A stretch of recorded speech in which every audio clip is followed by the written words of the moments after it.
കിട്ടാം.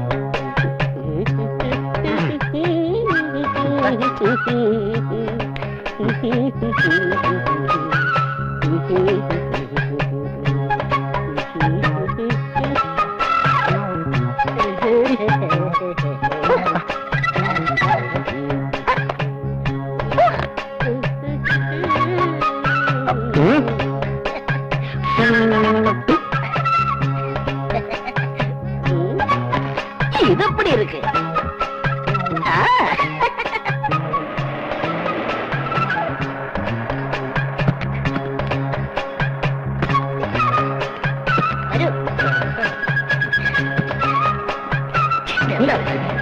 അപ്പോൾ പ്രേമം മൂത്തപ്പോൾ ഇന്നലെ രാത്രി നിങ്ങൾ ലോഡ്ജിൽ റൂം എടുത്തു അല്ലേ? അതെ sir. Good morning mister Khan. Morning. ചെരുപ്പ് പോരണ്ട, ഇപ്പൊ പോലീസ് സ്റ്റേഷനിൽ ചെരുപ്പിട്ട് കയറാം. ഭരണം മാറി അറിയില്ലേ? അല്ലേ ജാഫർ ഖാൻ? ഞങ്ങളുടെ ഭരണം വന്ന ശേഷം സാമൂഹ്യ വിരുദ്ധയുടെ ശല്യം കുറഞ്ഞിട്ടില്ലേ? ഇല്ല, കൂടിയിട്ടേ ഉള്ളൂ. ഇത് കണ്ടില്ലേ, ഇന്നലെ രാത്രി ഇഴുകിച്ചേരാൻ മുറിയെടുത്തോ, അത് കണ്ടില്ലേ? ജോലി തട്ടിപ്പ് വീരന്മാർ കുറഞ്ഞിട്ടുണ്ട് പോലും. അയ്യോ സാറേ, ഇവര് എന്റെ കക്ഷികളാ, പാവങ്ങളാ, പറ്റിയ പാവങ്ങളാ സാറേ. Stupid. I'm sorry. ഇവരെ ഇറക്കിക്കൊണ്ട് പോകാൻ വന്നതാ ഞാൻ. അയ്യോ, സാറിന്റെ കക്ഷികളാണോ? അറിഞ്ഞില്ല, ക്ഷമിക്കണം സാർ. ആ രണ്ടുപേരെ വെളിയിലിറക്കി വിടണം സാർ.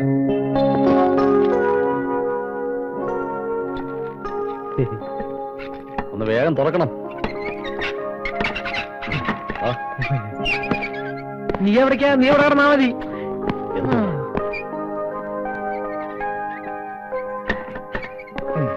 അയ്യോ, നല്ല വേദന ഉണ്ടാവും. സോറി, അറിയാതെ ഇടിച്ചു പോയതാ. അറിയാതെ ഒന്നുമല്ല. വേണമെങ്കിൽ ഇതാ തന്റെ പോക്കറ്റ്. ശരിക്കും ഇടികൊണ്ടായല്ലേ നിങ്ങൾ രണ്ടുപേരും പുറത്തുപോയി ചപ്പാത്തിയും ചിക്കൻ ഫ്രൈയും എല്ലാം കഴിച്ചോ? അതാണ് പുരുഷന്റെ കഴിവ്. എന്ത് വാടാ ഇതൊക്കെ? ഒന്ന് നിന്നേ. ചപ്പാത്തിയും ചിക്കൻ ഫ്രൈയും നിങ്ങൾക്ക് നാളെ കഴിക്കാം. അതെ അതെ. കഴിവേലിയേ, എന്തോ കണക്കൊക്കെ ഒന്ന് നോക്കിക്കേ. പോകാൻ വരട്ടെ. ടാക്സി ചാർജ് 150 രൂപ, ഡ്രസ് വാഷ് 35 രൂപ, പിന്നെ ടീ 40 രൂപ, പിന്നെ സെക്രട്ടറിയുടെ ചാർജ് 150 രൂപ. മൊത്തം എത്രയായി? അങ്ങനെ എല്ലാം കൂടെ ഒരു 550 രൂപ. Excuse me, room number 9 key തരൂ. ലഗേജ് അല്ല, കീ. വലിയ 2 ഓഫീസർമാര് 300 രൂപ അഡ്വാൻസ് തന്നിട്ട് ഒരാഴ്ചയായി കിടന്ന് കറങ്ങുന്നു. രണ്ടിന് ഈ പരിസരത്തിന് കണ്ടുപോകരുത്. എടുത്തെറിയണ്ട, പൊട്ടുന്ന സാധനങ്ങൾ അതില്. ഹലോ, പോലീസ് സ്റ്റേഷൻ ഒന്ന് കണക്ട് ചെയ്യൂ. റെയിൽവേ സ്റ്റേഷനിലേക്ക് പോവാം. വേണ്ട.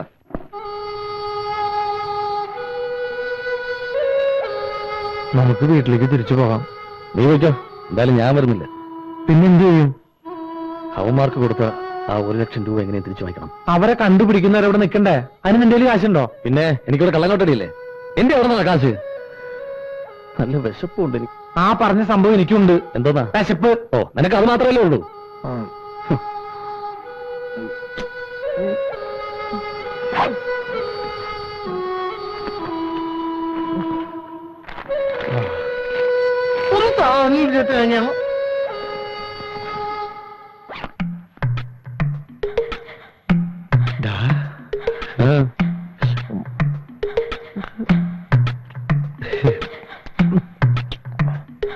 എന്തുവാടാ?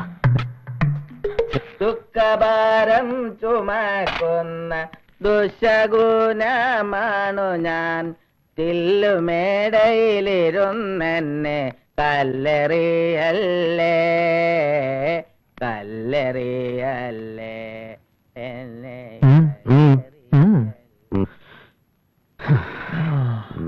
നീ ഇവിടെ ഇരിക്കി, ഞാനിപ്പോ വരാം.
നീ വസുമതി ചേച്ചിയുടെ മോൻ അപ്പൂട്ടനല്ലേ? നമ്മൾ കണ്ടിട്ട് എത്ര നാളായി? അപ്പൂട്ട അപ്പൂട്ട, നിനക്ക് എന്നെ മനസ്സിലായില്ലേ?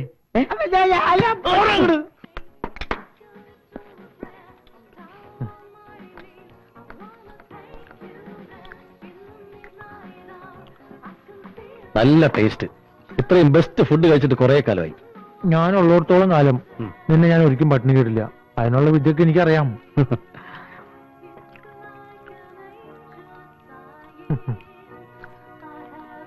വേറെ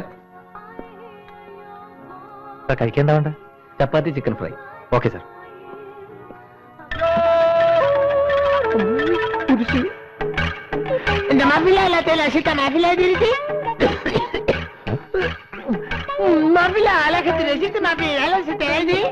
ഇതേത് ഭാഷ? പ്രേതം കൂടി പോലെ ഇയാൾ എപ്പോഴും പിന്നാലെ ഉണ്ടല്ലോ. അപ്പു, നീ എന്താ ഇവിടെ? നീ അപ്പൂട്ടൻ തന്നെ.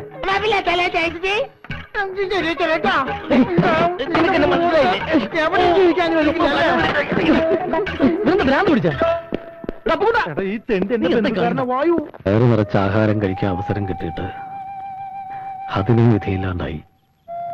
എവിടെങ്കിലും വന്ന് ജീവിക്കാന്ന് വിചാരിച്ചാ അവിടെ മുഴുവൻ ഈ ശല്യങ്ങളല്ലേ. എന്താ ചെയ്യാ? ഒക്കെ വിധിയാടാ. എന്റെ അമ്മ ഉണ്ടായിരുന്നെങ്കിൽ എനിക്ക് ഈ ഗതിയൊന്നും വരില്ലായിരുന്നു. ആവശ്യത്തിലധികം സ്വത്ത്, ഒരേ ഒരു മകൻ. പറഞ്ഞിട്ടെന്താ കാര്യം?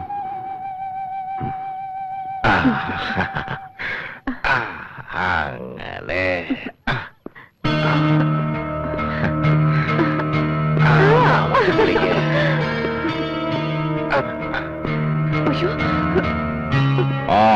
തെണ്ടി തിരിഞ്ഞ് നടന്നിട്ട് രാത്രി ഭക്ഷണം കഴിക്കുന്ന സമയമായപ്പോഴത്തേക്ക് കയറി വരുന്നു.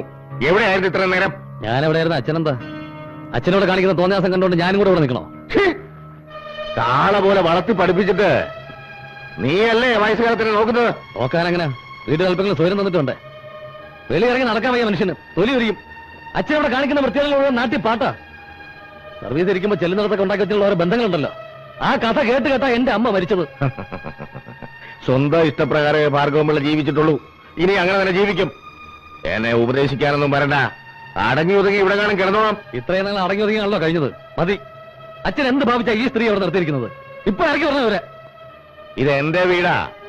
ഇവരെ ഇറക്കി വിടാൻ പറയാൻ നീ ആരാ? ഇവിടെ താമസിക്കാൻ ബുദ്ധിമുട്ടാണെങ്കിൽ നീ ഇറങ്ങിപ്പോടാ.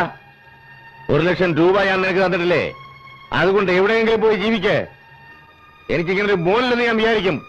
ഇറങ്ങിപ്പോടാ, ഇറങ്ങിപ്പോടാ.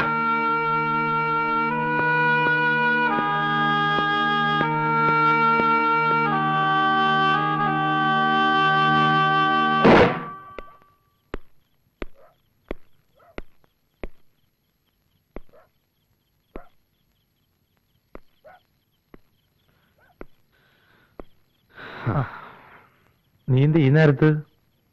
ഇന്നും അച്ഛനായിട്ട് വഴക്കുണ്ടാക്കിയോ? ഇനി ഞാൻ ആ വീട്ടിലേക്കില്ല. അതെന്റെ വീടല്ലടാ. എല്ലാം വിധിയാണ് മോനെ. കൊറേയൊക്കെ കണ്ടില്ലെന്ന് അടിക്കണം. എത്രയെന്ന് വെച്ചാ കണ്ടില്ലാന്ന് നടിക്കുന്നത്? മടുത്തു. മരിച്ചുപോയ എന്റെ അമ്മയുടെ സ്ഥാനത്ത് ആ സ്ത്രീയെ കാണാൻ എനിക്ക് പറ്റില്ല. എന്തായാലും ഇനി ഞാൻ ആ വീട്ടിലേക്കില്ല. മോനിവിടെ നിന്നോ. സൗകര്യമൊന്നും ഇല്ലെങ്കിലും ഇത് നിന്റെയും കൂടി വീടാ. ആ, നിങ്ങൾ സംസാരിച്ചിരിക്കെ. ഞാൻ അടുക്കളയിലേക്ക് ചെല്ലട്ടെ. ഞാൻ ഇന്ന് തന്നെ സിറ്റിയിലേക്ക് പോവാ. ജോൺസൺ ആൻഡ് ജേസൺ കമ്പനിയില് ജോലിക്ക് വേണ്ടി കൊടുത്ത കാശിന്റെ കാര്യം തിരക്കണം.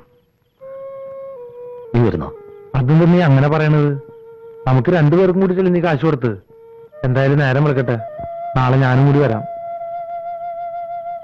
അമ്മേ, നാളെ ഞങ്ങൾ ജോലിക്കാര്യത്തിന് വേണ്ടി പട്ടണം വരെ ഒന്ന് പോവാ. ഈശ്വരൻ നിങ്ങളെ അനുഗ്രഹിക്കും മക്കളെ. നീ കഞ്ഞി കുടിക്കടാ. വീട്ടിൽ നിന്ന് ഇറങ്ങിയിട്ട് ഒരു കത്ത് പോലെ അയച്ചില്ല. അമ്മയും നീറ്റുമാരും വിഷമിക്കുന്നുണ്ടാവും. ഞാൻ വീട്ടിലേക്ക് എഴുതിയ കത്തൊന്ന് വായിക്കാം.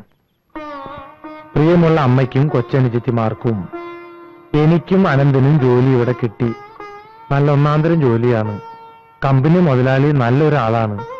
കൂടെ ജോലി ചെയ്യുന്നവർക്കൊക്കെ ഞങ്ങളെ വലിയ ഇഷ്ടാ. ഇപ്പോൾ 2 നില കെട്ടിടമാണ് ഞങ്ങൾക്ക് താമസിക്കാൻ തന്നിരിക്കുന്നത്. താമസിയാതെ ഒരു AC കോട്ടേജ് ഞങ്ങൾക്ക് അലോട്ട് ചെയ്ത് തരും.